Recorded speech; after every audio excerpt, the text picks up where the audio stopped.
issues that will be on that call and that are part of the bilateral relationship that the two sides. 네, 안녕하십니까. 매일매일 운동하기를 실천하고 있는 동탄 왕콩입니다. 오늘은 7월 28일인가요? 예, 목요일입니다. 예. 아주 날씨가 아주 맑습니다. 밖은 엄청 덥겠죠? 저는 집에서 지금 에어컨을 틀어놔서 더운지 모르고 있는데 지금 전 세계가 아주 덥습니다. 근데 우리나라는 고기압이 블로킹을 하고 있어서 열이 좀 못 온다고 하더라고요. 그나마 밤에는 시원하잖아요. 예. 맞습니다. 그리고 오늘 새벽에 미국에서 금리 인상을 했죠. 한국과 미국이 금리가 역전이 됐습니다. 미국이 더 높은 상황이 됐습니다. 그리고 우영우, 이상한 변호사 우영우가 어저께 15% 15% 시청률 나왔고, 러시아와 우크라이나는 아직도 전쟁 중이고, 네, 그렇네요. 그렇습니다. 이제 여름이고, 저는 이번 주 일요일날 오픽 시험이 있고요. 1급이 목표지만 여전히 1급은 못 나올 것 같아요. 영어 공부를 하다 보면 압니다. 내가 이것도 모르는데 어떻게 1급이 나올까라는 그런 게 있어요. 아직도 많이 부족합니다. 영어 공부를 계속 해야 되고, 일단은 지금 운동 영상 하기 전에 스트레칭을 열심히 했습니다. 팔굽혀펴기랑 그걸 좀 많이 하려고. 네, 없네요. 뭐 운동하겠습니다. 역시 운동할 땐 셰넨이죠. 지금 뭐 타이완, 대만이죠. 대만이랑 중국이 또 심상치가 않습니다. 지금 미국이 또 중간에 껴서 열심히 하고 있죠. 네, 일단 CNN 하겠습니다. Set up to a bully, but is that time now? Could Pelosi and senators like Tom Cotton be risking a face-off with China for what could just be a photo op? So I think this is more important than a photo op. I think we need to recognize that, as you point out, the Speaker of the House has bipartisan support to go. She is a long-standing supporter of democracy and human rights, as well as U.S. alliances and partnerships, particularly in Asia. It's worth noting she's been to Taiwan before. She visited in 1999, not long after the former speaker, then Speaker Newt Gingrich visited in 97. So this is consistent with past practice. Honestly, at the end of the day, I don't think she's going to be bullied either by China or by other members of her own party or the administration.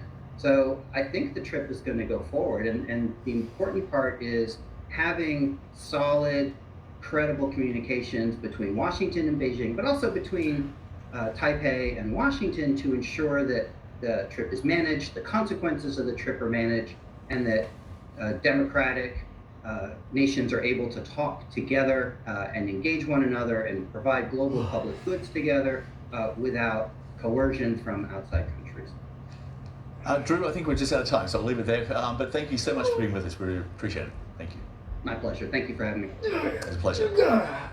Still ahead here on CNN. Inflation in the US is soaring. The Federal Reserve is taking another unprecedented step to try and cool the economy and bring some prices down. Also ahead, millions of tons of grain could soon begin shipping from Ukraine's Black Sea ports. Coming up, the latest on that fragile deal with Russia.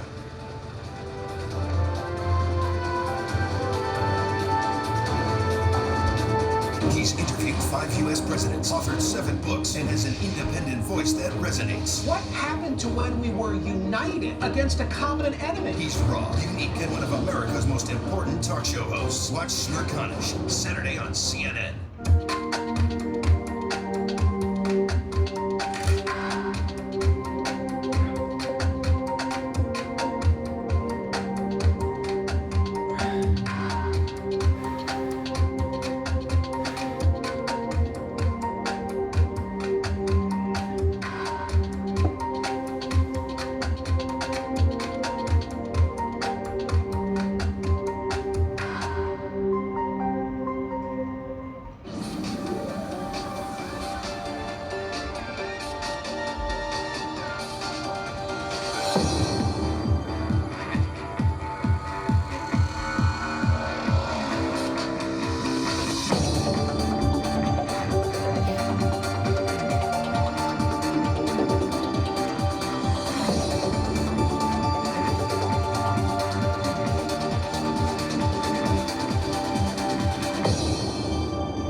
business is all about making connections.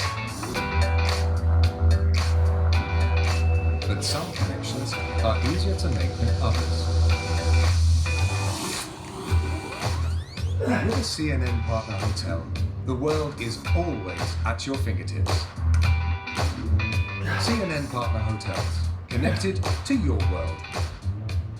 Tech for space. There's a space environmentalist living inside of everybody. Tech for clean air. Because what we're talking about here is a global problem. Tech for quiet. We are using some AI technologies to mitigate intrusive noise. This is Tech for Good. Join me as I meet the minds behind the technologies that could help in the battle against invisible pollution. Tech for Good, Saturday on CNN, in association with Samsung. I'm Nick Robertson in Ukraine, and this is CNN.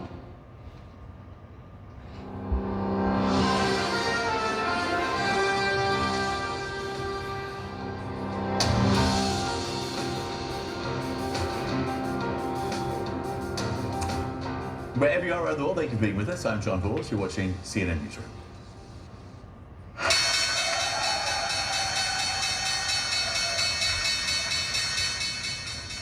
Another big hike in interest rates by the US Federal Reserve has sent financial markets soaring.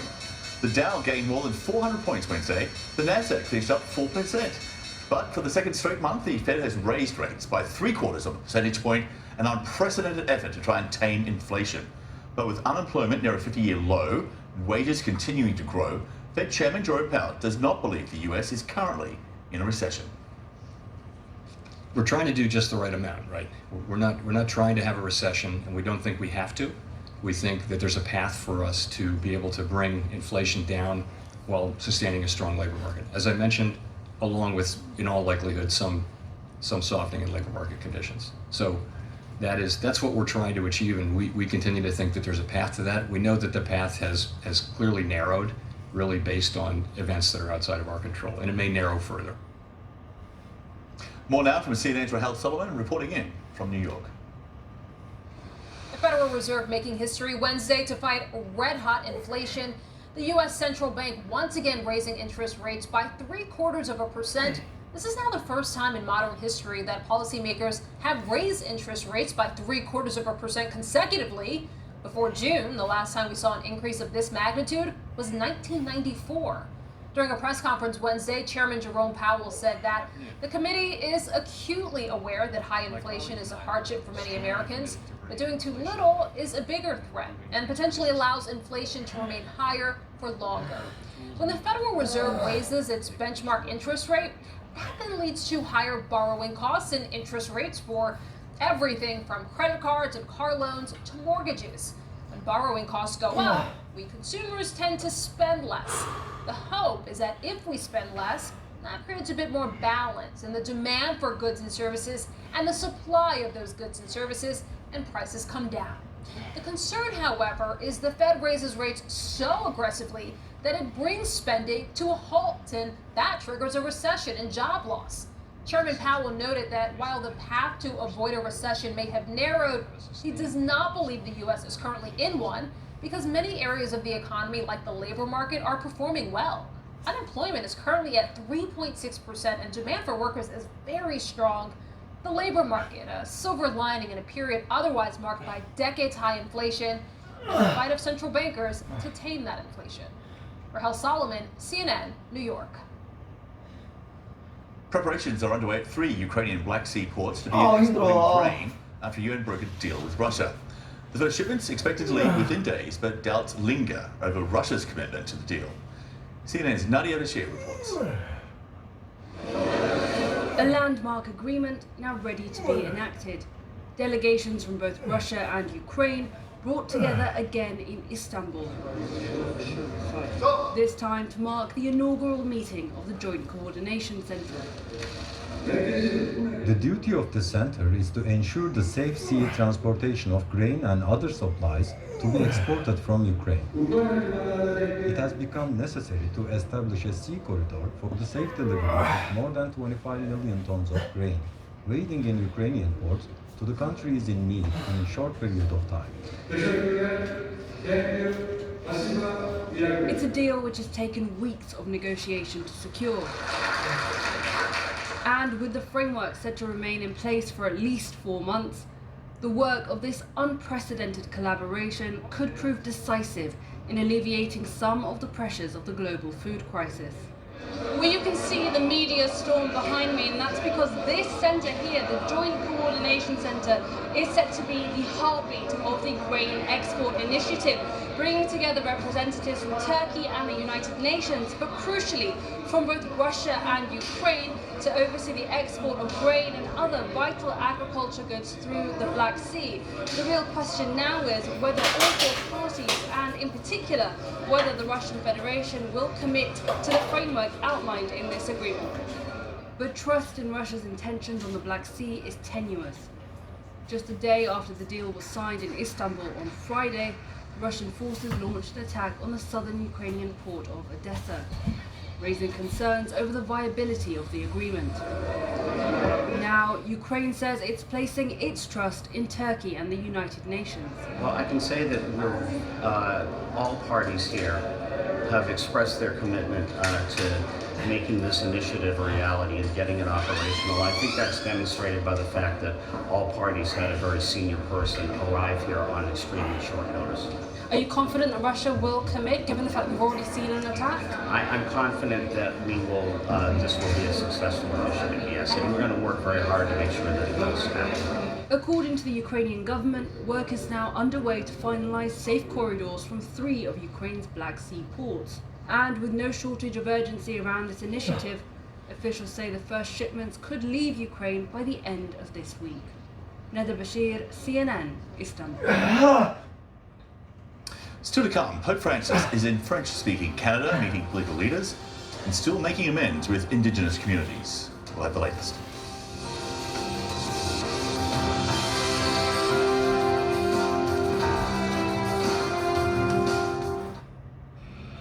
Check this out. It hasn't been such a long time since people first started shopping online, and it was easy to keep up with the clicks. Little by little by little by more, the clicks added up to be more than the stores, and e-tailers worked harder than ever before, because they had to keep up with the clicks. All of a sudden, there are so many must-dos if you want to keep selling, like delivery there, no there, or there. And make it tomorrow, first thing. No time for borders. Gotta stay in control to stay in the flow and continue to grow. But we'll help you. Keep up with the clicks.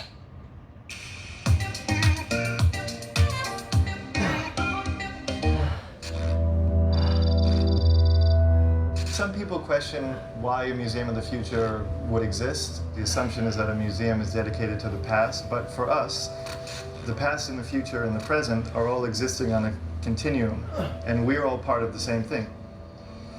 Work very hard to make it feel different than a typical museum. We don't do any of the traditional museum making techniques of having labels, having curatorial text telling you basically what's happening. It's a place where you can visit a lot of the areas where Dubai is focused most intensely at the moment. Space, sustainability, and wellness. What the Museum of the Future is trying to do is empower people to feel that the future is theirs and that they can have a role in it.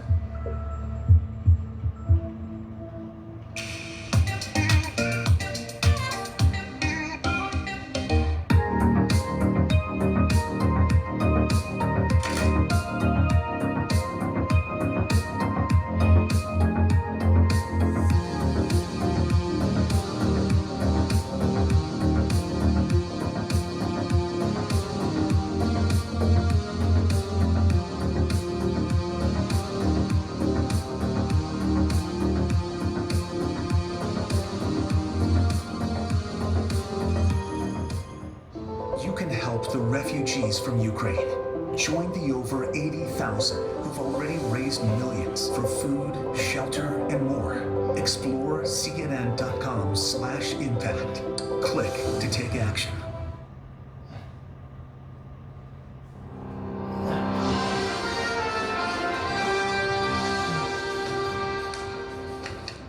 Pope Francis will celebrate Mass in Quebec City in the coming day as he continues what the Vatican calls his pilgrimage of penance in Canada. Since Sunday, the Pope has met with multiple Indigenous groups, apologising for the role Christians played in the abuse of Indigenous children at residential schools run by the Church, many of them anyway. Many have welcomed his words, but some say they do not go far enough, and that includes the Canadian government. CNN's Delia Gallagher has more now, reporting in from Quebec. On Pope Francis's first day in Quebec, he met with Prime Minister Justin Trudeau as well as the Governor General Mary Simon. She is the first Indigenous Governor General for Canada. And the Pope spoke to political authorities here and reiterated his own request for forgiveness for so many Christians, he said, who had done wrong to the Indigenous communities. But he also asked the government to continue to address the goals set by the Commission for Truth and Reconciliation and to help Indigenous communities to thrive. On Thursday, Francis meets with the Catholic community here in Quebec and will say Mass with them. And on Friday, he will go north to the Arctic to meet with some members of the Inuit Indigenous community. Delia Gallagher, CNN, Quebec City. Thank you for watching CNN Newsroom. I'm John Vors, and I'll be back at the top of the hour with another edition of CNN World News. In the meantime, World Sport is up next after a very short break. See you.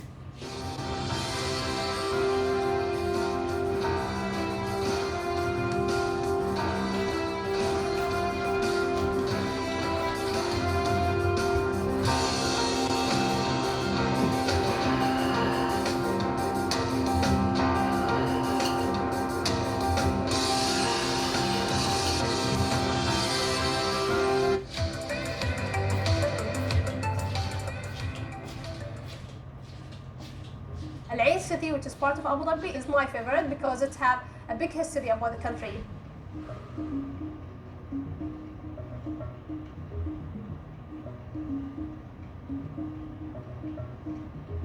We are in Jabal Hafid Park, one of the first UAE archaeological sites.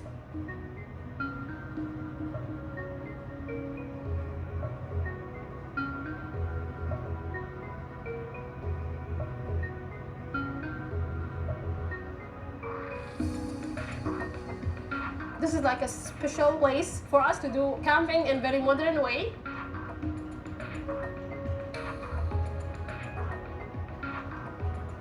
This is a perfect place to relax and enjoy nature.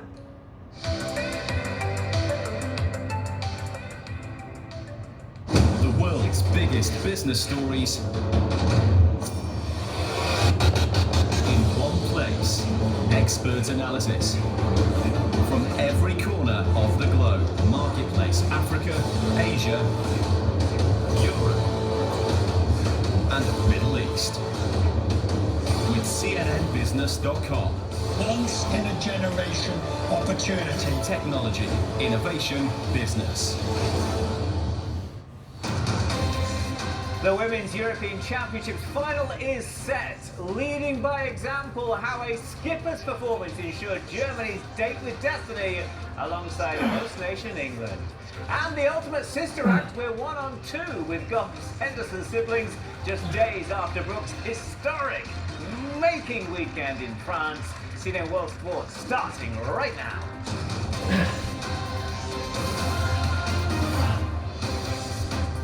Hi there, welcome to World Sport. I'm Patrick Snell. We do start in England tonight, where we now know the two countries that will contest Sunday's showpiece final of the Women's European Football Championships. The host booking their spot for Wembley earlier in the week, and the Lionesses can look forward to clashing heads right on with the record 8-time winners from Germany, who beat France in a pulsating semi-final on Wednesday night. And where would Germany be without Alexandra Pop's goals? The deadlock broken just 5 minutes before the break, and it's Pop who gets the opener with a fine volley. Germany's 100th in competition history, but they weren't behind for too long.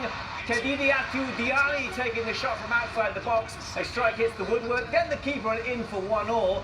First goal Germany conceded at this event. The semi-final was level until another highly dramatic intervention from, you guessed it, the 31-year-old Pop winning it for her country. Her 6th goal in 5 matches at this tournament. She's now level with England's Beth Mead on 6. What a contribution. 2-1 Germany, the final. Germany winning a thriller. Shattering disappointment, though, for France. The Germans remain on course. They hope for a record-extending 9th title. And it's the Lionesses who lie in wait next in the final at Wembley. Without further ado, delighted to say we can get straight out to CNN World Sports. Amanda Davies right there for us in Milton Keynes, England, alongside Aston Villa's Maz Pacheco. Amanda, when it mattered most, what an impact. You know I'm talking Alexandra Popp here. What a tournament she's having.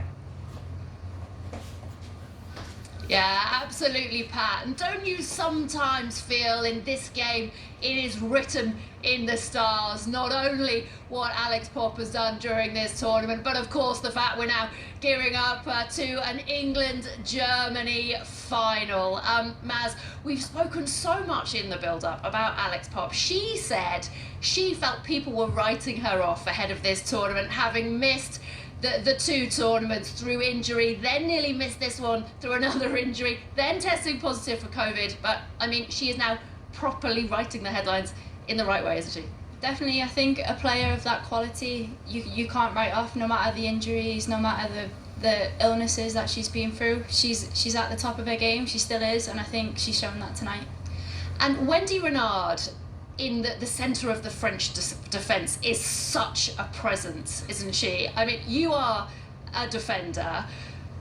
Alex Popp, if ever there was a player to take on somebody like Wendy Renard, was it kind of the perfect storm for France? I think it was a good matchup tonight. I think you've got 2 quality players against each other, direct opponents. You've got a number 9 and a centre-back, and for me tonight, Pop's just had that edge. Of course, Wendy's a presence, but there's only so much she can do.